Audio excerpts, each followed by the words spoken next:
Hello and welcome to Wisconsin in Focus, powered by the Center Square. I'm Dan McCaleb, Vice President of News and Content at the Franklin News Foundation, publisher of the Center Square Newswire service. Joining me again today is the Center Square's Wisconsin correspondent, Benjamin Yount. How are you, Ben? Well, the Texas Rangers are World Series champions, so I guess we're happy that the Diamondbacks didn't win here in Brewer Country. I can see that. Texas is the Rangers' first franchise's first World Series champions, so congratulations to them. I wasn't pulling for either team. I didn't have a rooting interest in either team. I can understand the folks in Milwaukee and throughout Wisconsin might, but it's over, so it is what it is. Here's the thing. The Nuggets won their first championship. The Golden Knights won their first Stanley Cup. The Texas Rangers just won their first World Series. If I'm a Detroit Lions or Cincinnati Bengals fan, I'm that much more excited because it appears that first-timers are winning championship trophies this year. So good luck to the Detroit Lions. I don't know that I can say that as a Bears fan. Oh, that's right. You are a Bears fan, not a Packers fan. I'll remind our listeners of that. But Detroit looks pretty good. All right, well, why don't we get into it? Ben, we're recording this on Thursday, November 2nd. The ongoing battle between Democratic Wisconsin Governor Tony Evers and Republicans who control both chambers of the state legislature took a pretty nasty turn this week when Evers filed a lawsuit against lawmakers. Republicans, of course, were highly critical of the development. Ben, what on earth is going on here? Not only did it take a nasty turn, to borrow the turn of phrase, this is an unprecedented turn that never before in the state of Wisconsin, and I think that this has happened once or twice before where the legislative rulemaking process has been challenged, but certainly not to the Supreme Court. This is a governor who is essentially asking the new liberal majority state Supreme Court, and that is an important aspect of this, to limit the power of the legislature to decide the rules of the legislature. The governor says this is rebalancing power at the Capitol. Republicans obviously say it's a power grab.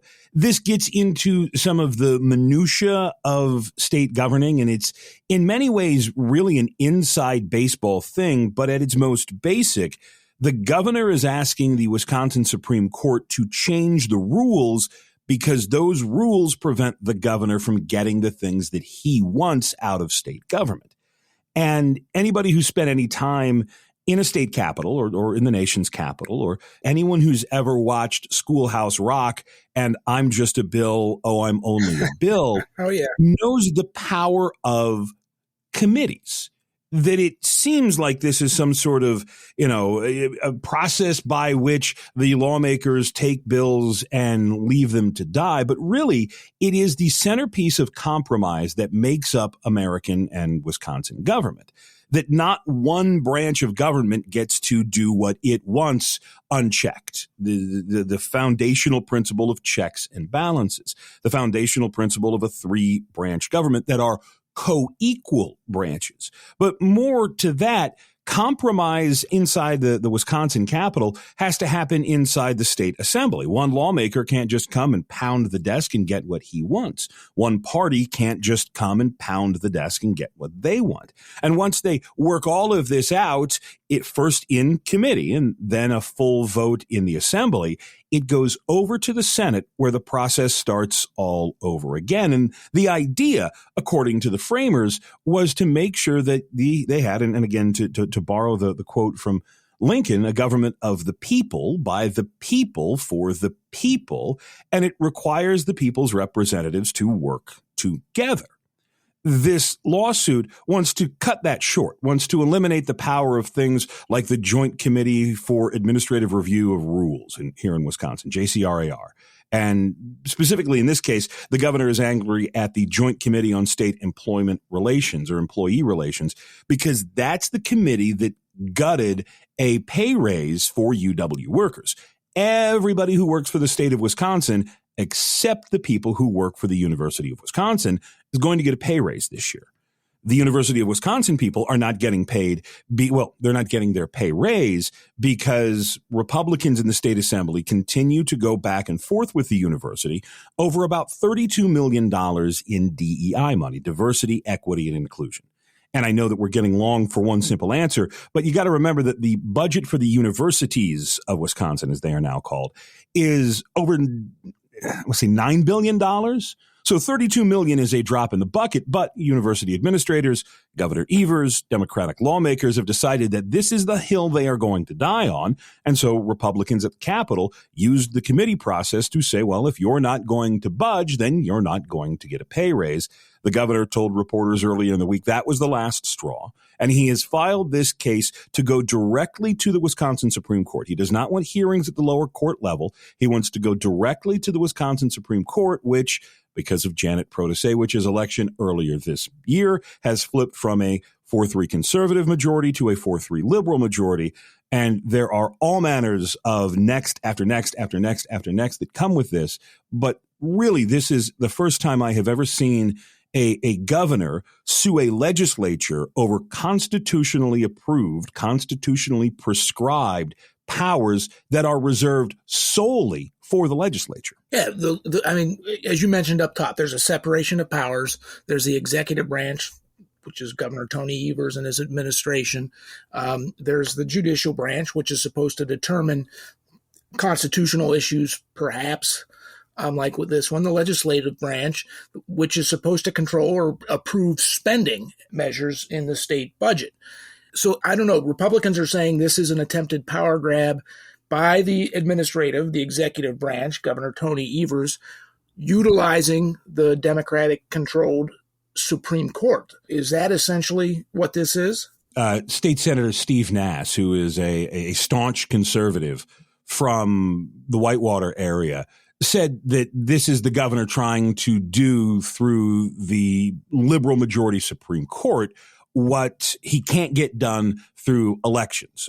Again, Republicans hold a solid majority, veto-proof in the Senate and nearly veto-proof in the Assembly.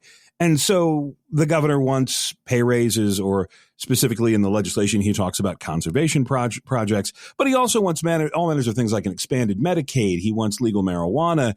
He wants tougher gun control. He wants to spend more and more and more on public education. There are all manners of things that he wants that he has not been able to get, that he has not been able to pick up because Republicans hold the majority.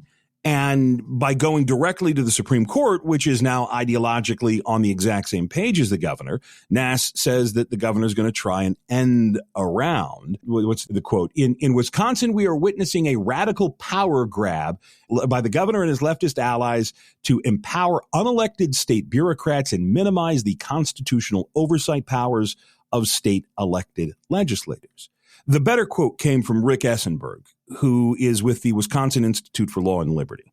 And he's the guy that we go to here when we have constitutional questions. He's a constitutional law. I don't know that he would call himself an expert, but he's certainly much more of an expert than I am. And I think his quote frames the situation perfectly. He said, this is another attempt to make dramatic changes in well-settled law. This case asks the court to overrule well-established principles of legislative oversight that have been part of Wisconsin law for quite some time, even if you don't like the particular use of that authority that's decided by the governor. It is an entirely different question to abandon such oversight. And that's what this really comes down to. The check on the governor is the elected representatives in the Senate and the Assembly. A check on an overzealous legislative branch or overzealous executive is the Supreme Court. This really asks to flip it. And the governor essentially wants the state Supreme Court to grant him the power to decide what laws get to be law.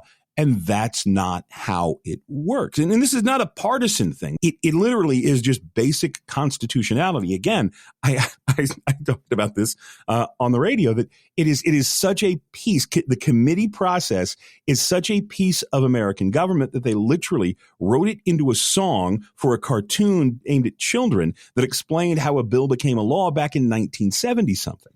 This is not surprising. This is not new. This is not, as the governor calls it, a legislative veto.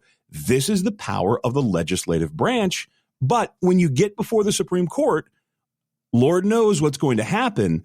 And that's, I think, the strategy for so much that we see coming from Democrats, progressives, liberals, whatever label you want to use here in Wisconsin. They're willing to just throw everything at the wall, throw everything to the Supreme Court and see what sticks. Ben, I know you'll be following this lawsuit as it moves forward through the Supreme Court.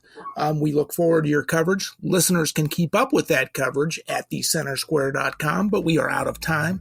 For Ben Yount, I'm Dan McCaleb. Please subscribe. Thanks for listening.